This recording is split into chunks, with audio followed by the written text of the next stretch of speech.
have one new message. Hi, hello. I'm the junior manager here at the restaurant. I'm supposed to walk you through the job as our new security guard. From your resume, I can tell that you're already a well experienced guard, but it's protocol, so I have to walk you through the basics anyway. So, let's get started. We have security cameras all around the restaurant, and if you bring up the camera panel, you'll be able to view the feed from each camera by pressing the camera buttons underneath them. Now, our lights are always off during the night, obviously because it'd be a waste of power to leave them on all night. So to actually see something on the cameras, you can activate the camera system's night vision mode. You activate night vision by clicking on the button of whatever camera you're currently viewing. So for example, say you want to see what's on camera 1. Bring up the camera panel, you click on the button that says Cam 01, and then to use night vision, you click on Cam 01 again. Once night vision is activated, you can click on any of the other cameras and view them with night vision as well. And you turn it off the same way you turn it on. Now, night vision takes more power than regular vision, so make sure you use it sparingly. Your first priority as a security guard here is to keep an eye on the animatronics. Those are really expensive machines, and we do not want them stolen. And you keep an eye on them through the cameras. We have quite a few animatronics here at Candy's. There's of course the cats Candy and Cindy, there's Chester the chimpanzee, there's the penguins, just lots I tell you. So, you also have 3 security doors in your office, each of which can be closed by pressing the door button by each door. These are here in case you're in some sort of danger, but personally I just use them to shut myself off from the world when I need a break. But don't let me be your role model on that one. You need to remember that closing these doors takes power, and the longer they're closed, the more power they drain. Now, I know that sounds kind of backwards, but you have to trust me on that one. I think it's something about the doors having an automatic fail-safe feature in case the power gets cut off, so they open up if there's no more power. All I know for sure is that they do use more and more power the longer they're closed, so you don't want to keep them closed for too long at a time. Now, the reason I keep mentioning the power is because the restaurant uses a backup power generator at night, which only has a certain amount of juice in it. So anything from viewing the cameras to using the security doors takes power. You can see how much power you have left on the computer on the desk in front of you. Try not to run out of power. If you do though, you won't be stuck in the office since the doors will always open up anyway. Oh, and one last thing. The animatronics aren't completely turned off at night, so they might start walking around a bit. But just be careful not to let any of them into the office, because we have stuff in there we don't want damaged or anything. Though, don't bother with the ticket booth door. They won't attempt to get in through there. That should be all. You'll hear from me again on your next shift. Have a good night.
Hey there. I put up a note today to gather some intel on the animatronics from the other employees, just to get a list of the issues we've had with them. They've written down some stuff here for you, so let's see. Alright, so obviously the animatronics walk around at night, you know that by now. They try to get to places they shouldn't be. Yep. They act weird after dark. Yep. They don't like adults. I mean, I suppose. They always seem nice around children. Around us employees, they just kinda stare at you. I always thought they just had to be coded to interact with anyone other than children, but some of the other employees have felt threatened by them now and then. But I know that some of them are also superstitious morons. So who knows if they just became scared when the animatronic looked at them in the eyes or something. Anyway, one last thing on the list here. The last penguin interferes with the system. There's a sentence I never thought I'd say. We have these penguin animatronics as waiters. They take people's orders and whatnot. We used to have 3 of them, but 2 of them broke down and haven't been fixed yet. I think they're referring to the 3rd penguin that still works, or, well, apparently it doesn't quite work. So yeah, definitely don't let him into the office. His presence alone could probably destroy our systems. Well, that'll be it for now. I'll be sure to leave another message for your next shift.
message.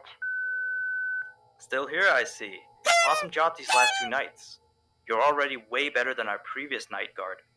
He didn't even stand 2 nights before he brought a wrench to his shift and tried to destroy one of our animatronics. The animatronic in question is the Blank character, the one in the drawing room on camera 11, I think.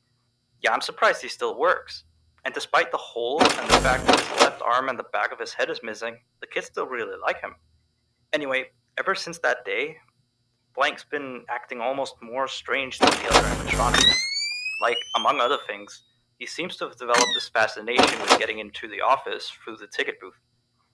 And I guess he can't see the glass or something. So yeah, keep an eye on him. If you see him heading for the ticket booth, just shut the door in his face, then he'll find something else to do, I guess. Oh, and by the way, ever since that new Freddy Fazbear's Pizza closed last week, we've been getting more and more customers during the day.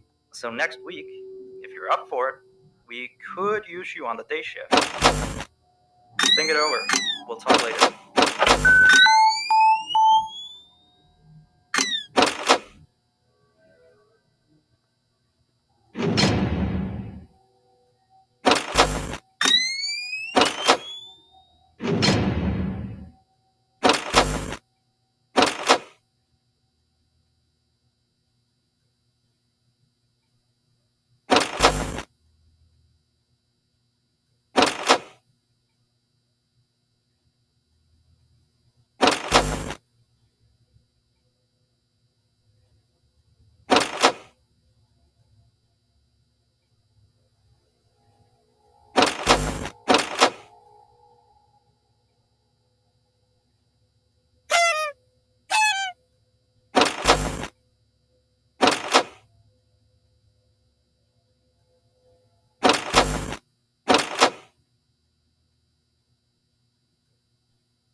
All right.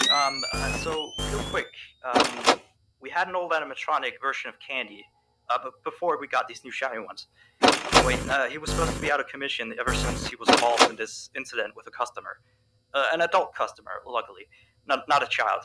Not that the children aren't safe here. That's not what I. Anyway, our technician has tried to fix him up for some time, and he wants me to warn you that old Candy might start walking around as well. He should be in parts and service. That's camera 10, I believe. Keep a real good eye on him. He's quite big, so just be careful around him. That's all. Keep up on the good work. Oh, and I heard you took the day shift offer. Nice.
messages. Hello again. So, the big boss man told me to inform you about our off-limit areas. I know that sounds kind of silly since you're supposed to be guarding the place, but the manager's adamant that we don't go where we're not supposed to. He's mostly talking about the rooms that aren't on your little mini-map. They aren't on the map because it apparently isn't any of your business. Or ours, for that sake. Like that extra room next to the parts and service room. I believe you can see the door from camera 9. Ah, yes, thank you. Here, keep the Excuse the sound of my delicious latte. Anyway, the manager says it's just a storage room, but I've of course heard many stories from my superstitious colleagues. So it's either an extra kitchen, a staircase to a secret underground tunnel, or it's where he puts his bowling equipment because he doesn't want his wife to know he's still bowling. Of course, I don't believe it's anything special, to be honest.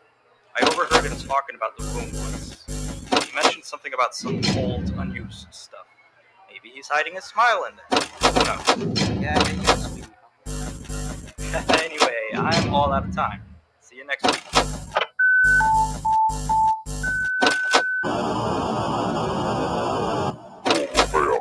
Ja, jag kom in med en hel bunt rödbärskött. Jag sa att meningen med att jag ska gå